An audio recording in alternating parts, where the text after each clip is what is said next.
Hello. അപ്പം നമ്മൾ ഇന്ന് ചെയ്യാൻ വേണ്ടി പോണത് 6 വെറൈറ്റീസ് ഓഫ് നമ്മൾ ടു ഡു ലിസ്റ്റിൻ്റെ ഡിസൈൻസാണ് ചെയ്യാൻ വേണ്ടി പോണത്. അപ്പോൾ ഈ ടു ഡു ലിസ്റ്റ് എന്ന് വെച്ചിട്ടുണ്ടെങ്കിൽ നമ്മളിപ്പോൾ സ്കൂളിൽ നിന്നൊക്കെ എന്തെങ്കിലും വർക്ക് നാളത്തേക്കോ ഒക്കെ ചെയ്യാൻ വേണ്ടിയിട്ട് ഇന്ന് പറയുകയാണെന്നുണ്ടെങ്കിൽ അത് നമുക്ക് മറക്കാണ്ട് നിൽക്കാൻ വേണ്ടിയിട്ട് എഴുതി വെക്കേണ്ട ഒരു സംഭവമാണ് ടു ഡു ലിസ്റ്റ്. അപ്പോൾ നമ്മൾ ഈ ടു ഡു ലിസ്റ്റ് ചെയ്യുമ്പോൾ ഒരു ഭംഗിയിലൊക്കെ ചെയ്യുകയാണെങ്കിൽ അത് നമുക്കത് ചെയ്യാനുള്ള ഇൻട്രസ്റ്റൊക്കെ കൂടും. അപ്പോൾ അതിന് വേണ്ടിയിട്ട് നമ്മൾ ഒരു 6 വെറൈറ്റി ഡിസൈൻസാണ് ഇപ്പോൾ ചെയ്യാൻ വേണ്ടി പോകുന്നത്. അപ്പോൾ അതിന് വേണ്ടിയിട്ട് ഞാനൊരു A4 ഷീറ്റിൻ്റെ ഹാഫ് ആയിട്ടുള്ള പേപ്പർ എടുത്തിട്ടുണ്ട്. എന്നിട്ട് അതിനൊരു നിങ്ങൾക്ക് ഇഷ്ടമുള്ള സൈസിലെടുക്കാം. ഞാനിവിടെ ഒരു മടിക്കിച്ച് കിട്ടിയൊരു സൈസാണ്. ഒരു സ്ക്വയർ അല്ല, റെക്റ്റാങ്കിൾ അല്ലാത്തൊരു രീതിയിലുള്ള ഒരു സൈസാണ്.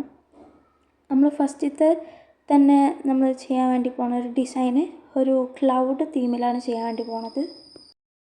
ആദ്യം നമ്മളൊരു കുറച്ച് വലുപ്പമുള്ള ഒരു ക്ലൗഡ് വരച്ചിട്ട് ഫ്രീ ഹാൻഡായിട്ട് ബോർഡർ വരച്ചു കൊടുക്കുന്നുണ്ട്. എന്നിട്ട് കുഞ്ഞ് ആയിട്ടുള്ള ചെറുതായിട്ടുള്ള ക്ലൗഡ് വരച്ചു കൊടുക്കുന്നുണ്ട്.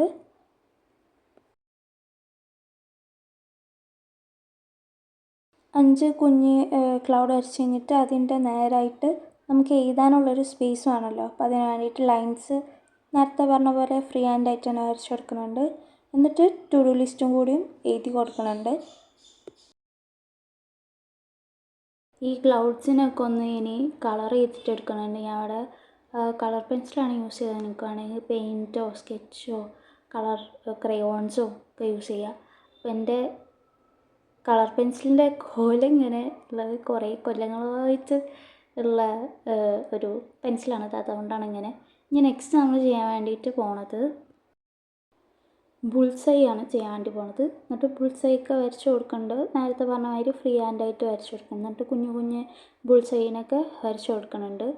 ഞാൻ ടു ഡു ലിസ്റ്റൊക്കെ എഴുതണ സമയത്ത് സാധാ ഒരു പേപ്പറിൽ എഴുതിയിട്ട് മതിലിൽ ഒട്ടിച്ച് വെക്കാനായിരുന്നു ചെയ്യലുണ്ടായിരുന്നത്. അപ്പം നമുക്ക് പെട്ടെന്ന് ഓർമ്മ ഉണ്ടാവുമല്ലോ. നമ്മൾ കാണുന്ന സ്ഥലത്ത് തന്നെ പെട്ടെന്ന് കാണുന്ന സ്ഥലത്താണ് ഞാൻ ഒട്ടിച്ച് വെക്കാറുള്ളത്. അപ്പോൾ നമുക്ക് പെട്ടെന്ന് ഓർമ്മ ഉണ്ടാവും. എന്നിട്ട് ഈ ബുൾസൈനൊക്കെ ഒന്ന് കളർ ചെയ്ത് കൊടുക്കുന്നുണ്ട്. ഈ ബുൾസൈൻ്റെ യെല്ലോ കളർ ചെയ്തെടുക്കുന്നുണ്ട്. അപ്പോൾ ഇതാണ് നമ്മൾ ബുൾസൈ. ഇനി നെക്സ്റ്റ് വന്നിട്ട് നമ്മൾ ചെയ്യാൻ വേണ്ടി പോകുന്നത് സ്ട്രോബെറിയാണ്. സ്ട്രോബെറീനൊന്ന് വരച്ചെടുക്കുന്നുണ്ട്. എന്നിട്ട് ഫ്രീ ഹാൻഡായിട്ട് വരയ്ക്കുന്നുണ്ട്.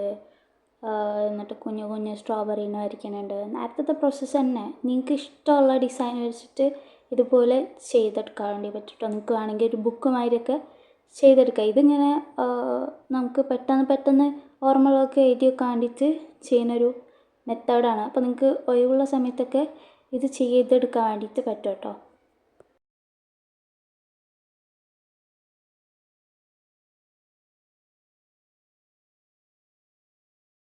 ഇനി നേരത്തെ ചെയ്തതുപോലെ തന്നെ നമ്മളിതാ കുഞ്ഞ് സ്ട്രോബെറീൻ്റെ ഓപ്പോസിറ്റായിട്ട് ഇതേപോലെ ലൈൻസ് ഇട്ട് കൊടുക്കുന്നുണ്ട്.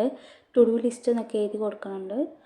ഇനി നമ്മൾ ഈ സ്ട്രോബെറീനൊക്കെ ഒന്ന് കളർ ചെയ്തിട്ട് എടുക്കുന്നുണ്ട്. റെഡ് കളർ ചെയ്യുന്നുണ്ട്. എന്നിട്ട് ലീഫിന് നമ്മൾ കളർ ചെയ്യണത് ഗ്രീൻ വെച്ചിട്ട് കളർ ചെയ്യുന്നുണ്ട്. എല്ലാം ഞാൻ പെൻസിൽ കളർ വെച്ചിട്ടാണ് ചെയ്യുന്നത്. ഇതാണ് അപ്പോൾ നമ്മുടെ സ്ട്രോബെറി. ഇനി നെക്സ്റ്റ് നമ്മൾ ചെയ്യാൻ വേണ്ടി പോകുന്നത് മഷ്റൂം ടു ഡു ലിസ്റ്റാണ്. അപ്പോൾ മഷ്റൂമിനെ വരച്ച് കൊടുക്കാനുണ്ട്. മഷ്റൂമിൻ്റെ കോലൊക്കെ എന്തോ ആയിട്ടുണ്ട്. നിങ്ങൾ ചെയ്യുന്ന സമയത്ത് നല്ല വൃത്തിക്ക് ചെയ്യാം കേട്ടോ. അതേപോലെ കുഞ്ഞു മഷ്റൂംസ് വരയ്ക്കുന്നുണ്ട്. ഓപ്പോസിറ്റായിട്ട് ലൈൻ ഇട്ട് കൊടുക്കുന്നുണ്ട്. എഴുതാനുള്ള സ്പേസ് ഇട്ട് കൊടുക്കുന്നുണ്ട്. ടു ഡു ലിസ്റ്റ് എഴുതി കൊടുക്കുന്നുണ്ട്. ഈ മഷ്റൂമിന് നമ്മൾ കളറും ചെയ്തെടുക്കുന്നുണ്ട്. ബോൾസ് മാതിരി ചെയ്തില്ല, അതിൻ്റെ ഉള്ളിൽ നമ്മൾ ബ്രൗണും ബാക്കിയുള്ള സ്ഥലത്ത് റെഡുമാണ് കൊടുക്കുന്നത്. പിന്നെ സ്റ്റെമ്മ് മാതിരത്തെ സാധനമില്ലേ, അതിന് നമ്മൾ ബ്രൗൺ കൊടുക്കുന്നുണ്ട്. അപ്പോൾ ഇതാണ് നമ്മുടെ മഷ്റൂം. ഇനി നെക്സ്റ്റ് ചെയ്യാൻ വേണ്ടിയിട്ട് പോകുന്നത് ഒരു വെറൈറ്റി ആയിട്ടുള്ള ഒരു സംഭവമാണ്. ഇതേമാതിരത്തെ ഒന്നല്ല. ആദ്യം നമ്മൾ ഇങ്ങനെ വേവി ആയിട്ട് ബോർഡർ കൊടുക്കുന്നുണ്ട്. എന്നിട്ട് കുറച്ചധികം ഫ്ലവേഴ്സ് വരച്ചു കൊടുക്കുന്നുണ്ട്. അത് ഞാൻ യൂസ് ചെയ്തിട്ടുള്ളത് ഒരു ഫാബ്രിക് കാസ്റ്റലിൻ്റെ വെച്ചാന്ന് തോന്നുന്നുണ്ട്. ഇത് ഒരു ഹൈലൈറ്ററാണ്. വയലറ്റ് ഹൈലൈറ്റർ വെച്ചിട്ടാണ് ചെയ്യുന്നത്. നിങ്ങൾക്ക് ഇഷ്ടമുള്ള കളർ വെച്ചിട്ട് ചെയ്യാൻ പറ്റും.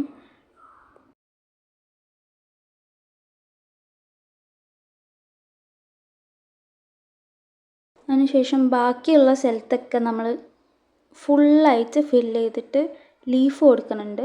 ഇതേമാതിരി ഞാൻ ഹൈലൈറ്റർ വെച്ചിട്ട് തന്നെ ഗ്രീൻ വെച്ചിട്ടാണ് ചെയ്യുന്നത്. ഫുള്ളായിട്ട് ഇതേമാതിരി ലീഫ് ഇട്ട് കൊടുക്കുന്നുണ്ട്. അപ്പോൾ ഇതാണ് നമ്മുടെ ഫൈനൽ ലുക്ക് വന്നിട്ട്. ഇനി നെക്സ്റ്റ് ചെയ്യാൻ വേണ്ടിയിട്ട് പോകുന്നത് ഒരു ഗ്രിഡ് ലൈൻ വെച്ചിട്ടാണ്. കുഞ്ഞതായിട്ട് ഇതേപോലെ കുറേ ഗ്രിഡ് ലൈൻ ഇതേമാതിരി ഫുള്ളായിട്ട് ചെയ്തെടുക്കുന്നുണ്ട്. വെർട്ടിക്കലായിട്ടും ഹൊറിസോണ്ടലായിട്ടും ഇതേപോലെ ലൈൻ വരച്ചെടുക്കുന്നുണ്ട്.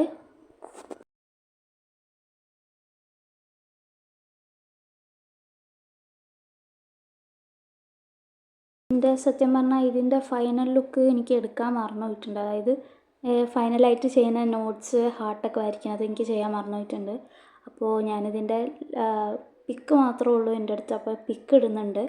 അപ്പോൾ ഇതാണ് അതിൻ്റെ പിക്ക്. എനിക്കിഷ്ടമായത് മറ്റേ ബേബി ആയിട്ട് ഫ്ലവർ ചെയ്തെടുത്തില്ല. അതാണ്. നിങ്ങൾക്ക് ഇഷ്ടമായത് ഏതാണെന്ന് കമൻറ്റ് ചെയ്യുക. ലൈക്ക് ചെയ്യാനും സബ്സ്ക്രൈബ് ചെയ്യാനും മറക്കണ്ട. അപ്പോൾ ബൈ. അടുത്ത വീഡിയോയിൽ കാണാൻ വരെ.